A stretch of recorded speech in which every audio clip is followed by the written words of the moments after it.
We're gathered here outside of the 4th Precinct in Minneapolis to continue to demand justice for Jamar.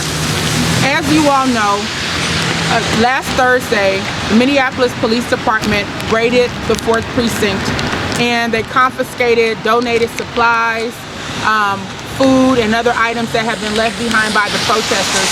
We think that this use of force by the Minneapolis Police Department was completely unnecessary and further adds a blight to our city. And we believe that Mayor Hodges could have taken things in a different direction. Beyond forcibly removing nonviolent peaceful protesters, the other thing that has happened that is really disturbing is the fact that the Minneapolis Police Department has essentially established what looks like a penitentiary outside of the 4th Precinct.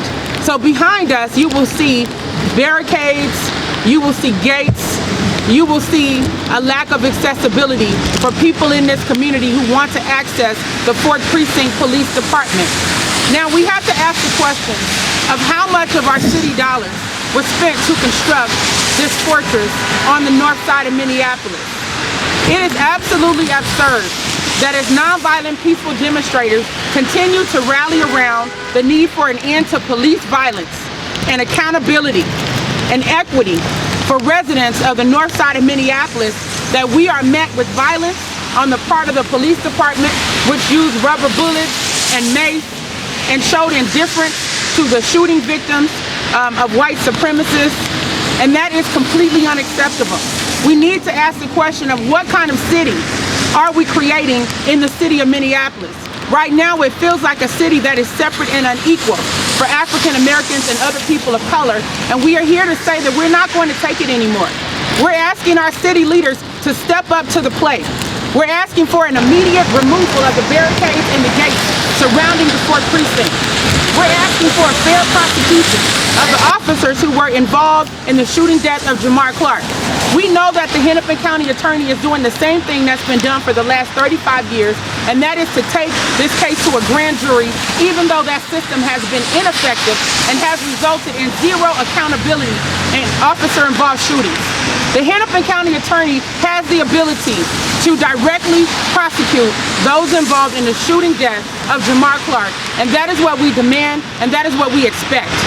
And if we are not going to receive fairness in this process, once again, we call upon the federal government, including Attorney General Loretta Lynch and President Obama himself, to intervene on behalf of African American residents on the north side of Minneapolis to effect change in this situation. The violence that people have been enduring has been going on for decades, and we are tired of sitting back and allowing people to be harassed, abused, and criminalized by the Minneapolis Police Department, not to mention the fact that we have a young African American man who was shot in the head, and he was unarmed, and there seems to be little justification for his death. And we have asked for the videotapes to be released so that we can get to the truth of what happened in that situation and hopefully prevent other casualties at the hands of law enforcement. On behalf of Black Lives Matter Minneapolis, we stand in solidarity with this movement with NAACP, with Black Lives Matter Minneapolis and the other organizers who occupy the 4th Precinct in peace. What you see behind us is not just a penitentiary, it's not just a fortress. This is a place that says that we're not even here to protect you anymore. We're not even here for your service anymore. Tax dollars are being spent around these barricades when jobs could have easily been placed in the hands of many of the residents who are out here occupying this space peacefully, living off the land, policing themselves, providing our own safety, providing a strong sense of community and solidarity that we haven't been able to see in this city, in this state for a long time now. And we're our elected officials who stood in solidarity with ending the peaceful protests, but aren't standing up for the economic justice, that aren't standing up to move this incinerator that's blowing this poison over to the north side while they complained about those small fires that were heating people. Where was Mayor Hodges with an alternative form of heating for us to be out here? We had some heated lamps here. If she had a problem with the wood fire that was burning, the city could have spent money on that. I'm sure it was less than they spent on the fencing for this barricade. And so on behalf of Black Clergy United for Change here in the Twin Cities, we stand in solidarity with this movement. We call for a direct and immediate removal of these barricades. We're calling for a direct prosecution in this case. No grand jury indictment. We know in this nation that grand juries and where cases like Jamar Clark's go to die, And why are we going to send a second blow of death to Jamar Clark's family by not allowing justice to be served at the hands of our judicial system? We're seeing this happen. And so we're going to stand for change until we get it.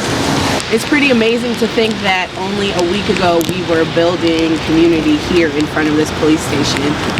We were feeding people, we were clothing people, we were learning about each other, we were building with each other. And today it looks like a prison. It absolutely looks like a fortress.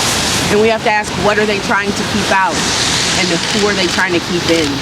And where's the protection being served? I think it's important to point the finger at Mayor Betsy Hodges, because if the lame excuse that they used of the fires just adding to environmental issues, if they were that serious, Betsy should have come down on our demands a little quicker. And if they were that serious, Betsy would have turned her demand to the HERC incinerator only a couple miles down the road that is burning trash in this community, causing asthma and illness for students in this community. So we need to be honest about what their intentions are and hold our mayor accountable for what she can do in this circumstance. Black Lives Matter Minneapolis continues to demand release of the tapes. We demand transparency for this police force and what they're doing in this community that they're not being held accountable for. We also need to demand no grand jury with a special prosecutor. Just like has been said before, these cases go to grand juries to die. To have these